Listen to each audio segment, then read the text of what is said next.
Hey, hi guys, we are back in the shop today and we've got this cool little Hutch top that is really special to us because it belonged to Kendall's grandma.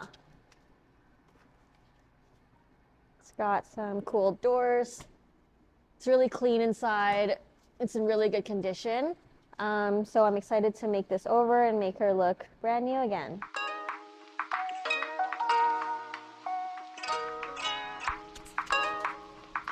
So I think that this decorative trim on top here is making it look a little bit dated. So I think we're gonna just try to take that off. It's held in by these blocks with these star screws. So if it'll focus. So we're just gonna take off those blocks and the whole thing should come off a little bit easy, or it should come off pretty easily. And if not, then we've got some rubber mallets.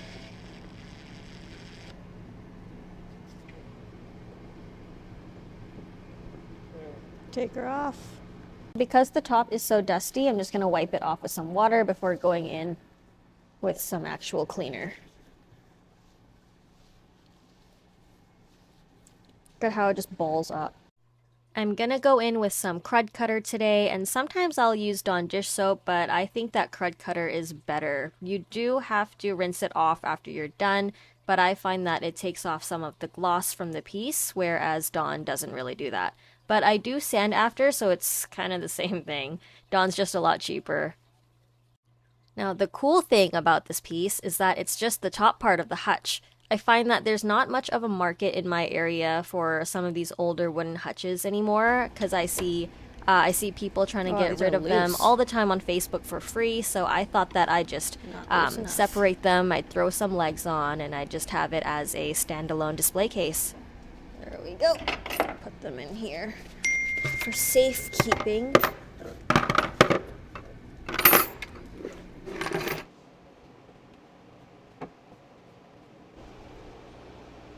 Okay.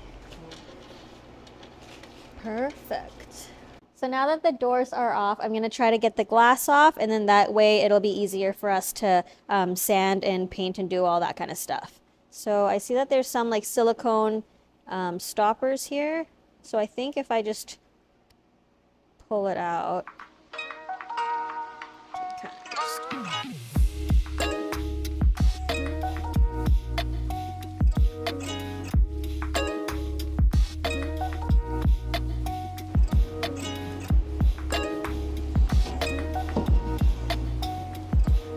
Okay. So now I'm going in with a utility blade to scrape all of the gold detailing off of the glass because I just think it looks a little bit dated. And I was so excited to do this part because I'd seen videos of other refinishers do this and it always looks so satisfying.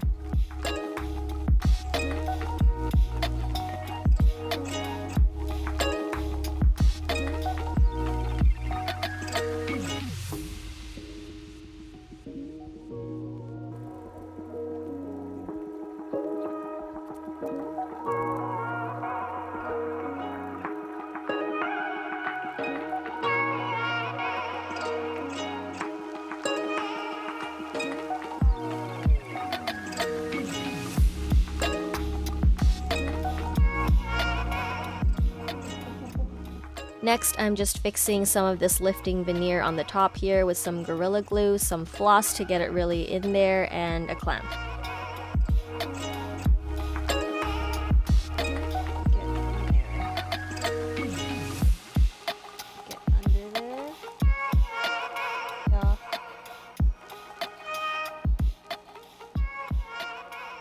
These are Bessie clamps, and you can get a pack of 4 of them at Home Depot for like 30 bucks, which is pretty good for clamps.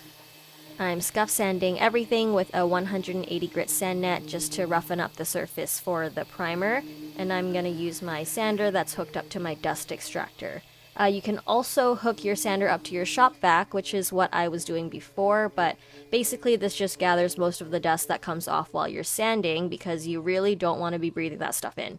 So now I'm getting the finish off of the doors and it came off pretty easily, which is always good.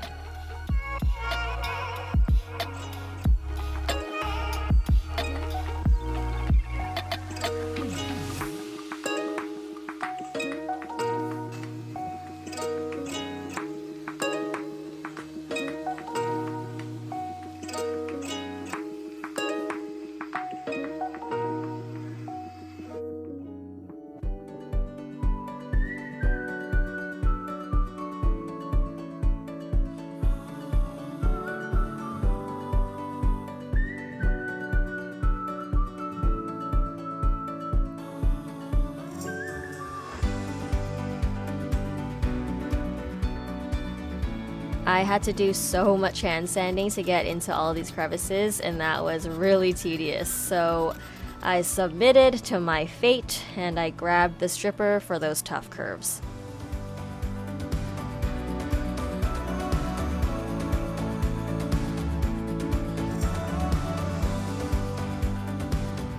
And look, this little nail brush from the dollar store really worked to scrub off the finish, but as you can see, it disintegrated right in my hand, so I gotta get a new one. So that is also why you should wear better gloves than me, because sometimes the stripper will eat the gloves, so don't be me and get some proper gloves.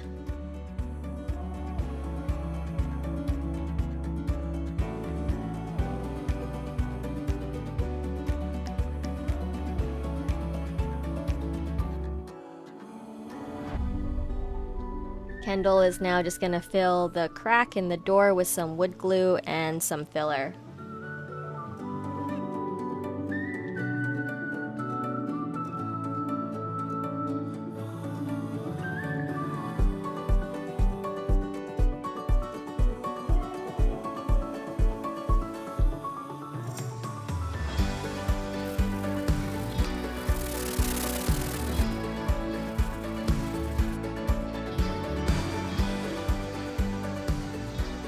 My doors are all sanded down. We can work on taking the backboard off so I can get into these areas better to do some priming and painting. As you can see, we've got two separate backboards that are held in with some staples. So I'm just going to try to find a loose spot. I think there's one right here. And I'm just going to pry up that backboard. Just carefully.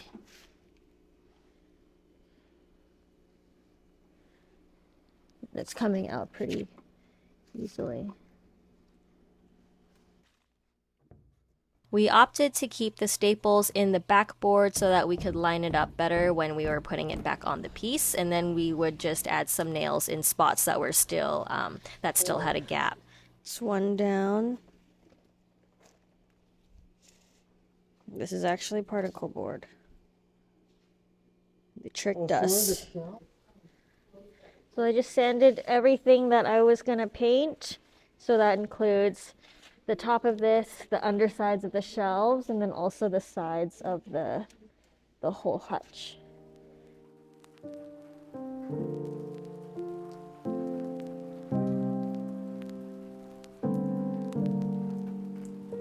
Okay, how long did this take me? Forever. It is time to prime, and now I am just using my Kills primer because, as you may know, it's been my favorite primer for a while now because of its performance, the ease of use, and then also the price.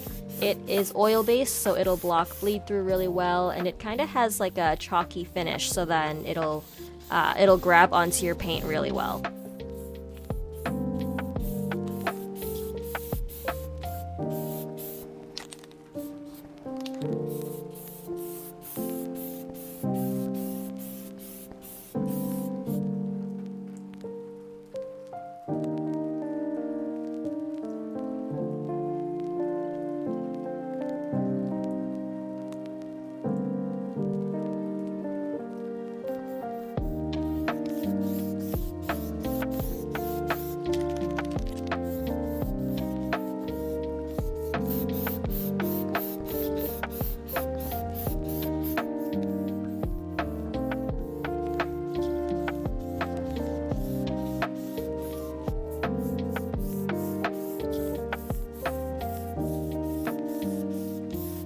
So now that the hutch top has had time to dry with the primer on it overnight, I'm gonna go in with my Black & Decker sander with my little 220 Surf Prep foam pad. Connect that on here. And then I'm just gonna sand everything down.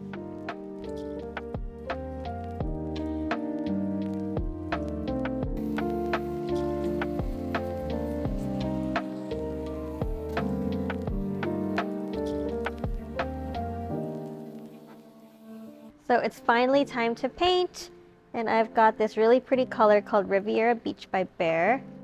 I'm using my paint gun today because it would be pretty hard for me to get into the hutch with a brush and a roller, especially because I want to get the undersides of the shelves too. This gun I got for like $130, and it's really been a game changer for my little business.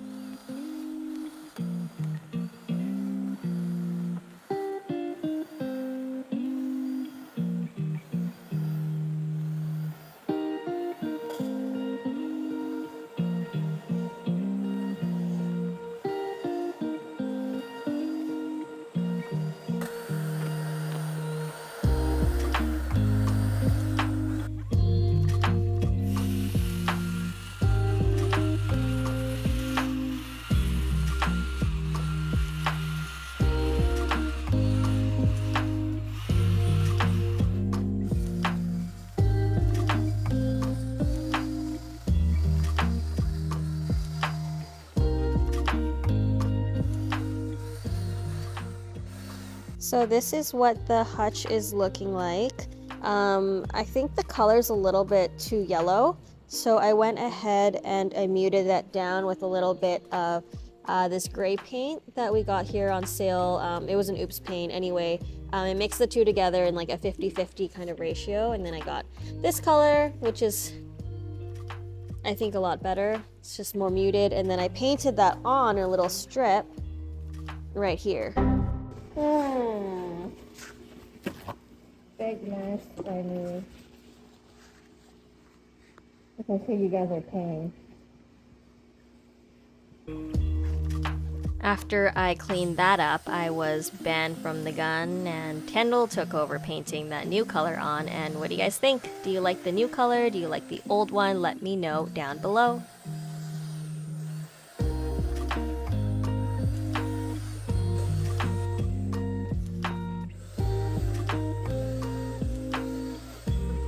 Then we moved straight onto poly, which we strained right into the gun to create a tinted poly.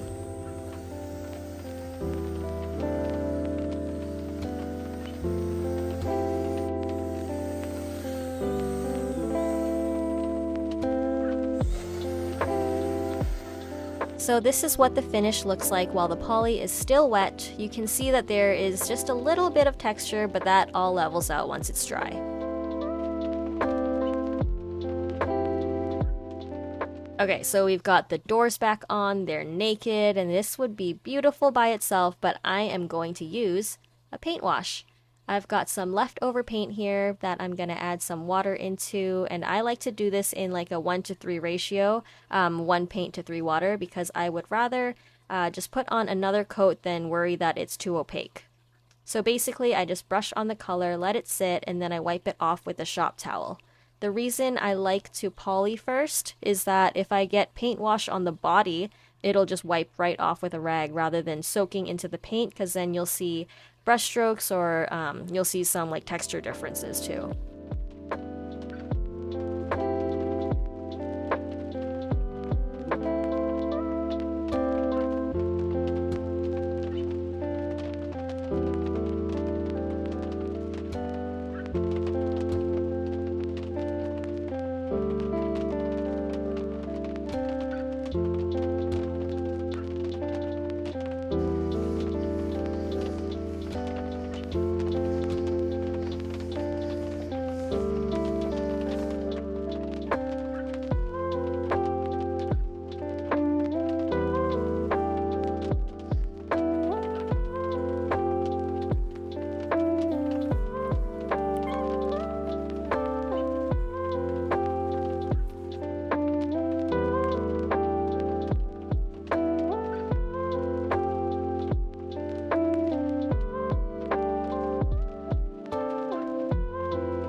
So sometimes it looks a little bit uneven when it's wet, but once it dries, it should even out. If it doesn't, then I can always go in with another coat of paint wash.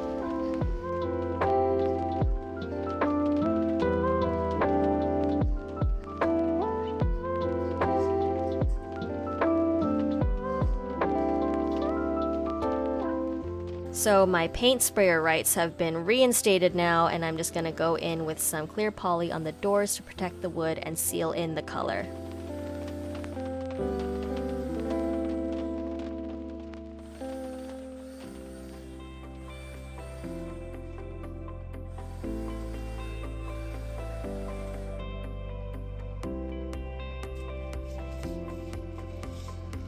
We brought it back inside to attach the backboard, and the next day I started measuring out the holes for the legs.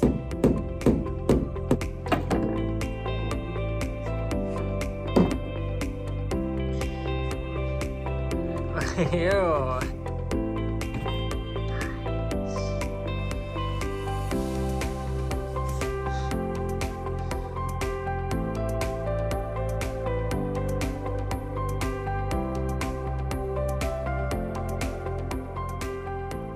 Okay, so these legs have now been paint washed and we're ready to put them on.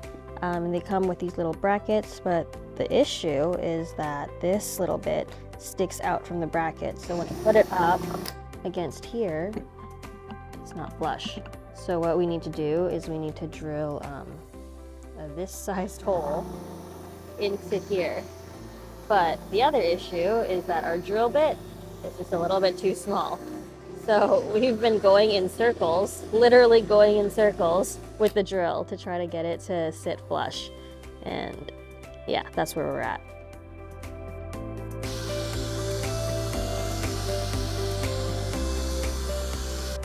So we've successfully drilled in these little holes, and I'll just show you now that it's flush. Yay! As opposed to this. Okay.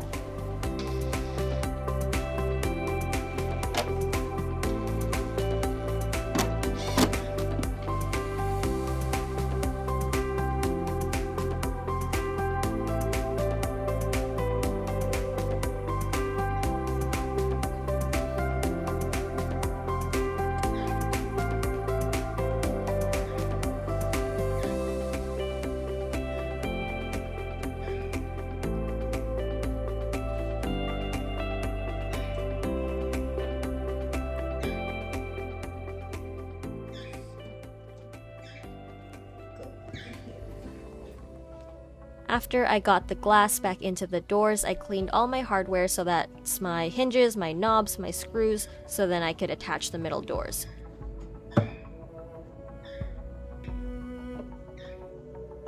So at this point we are all done, but in case you forgot how we started, here is the old Hutch in all of its former glory.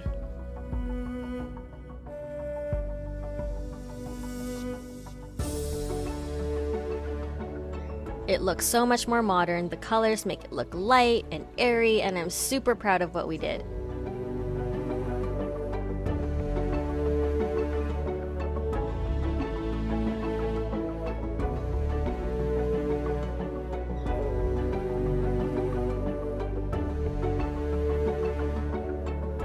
So that's it from me today. Thank you so much for watching. Please subscribe, like, and comment, and I will see you next time.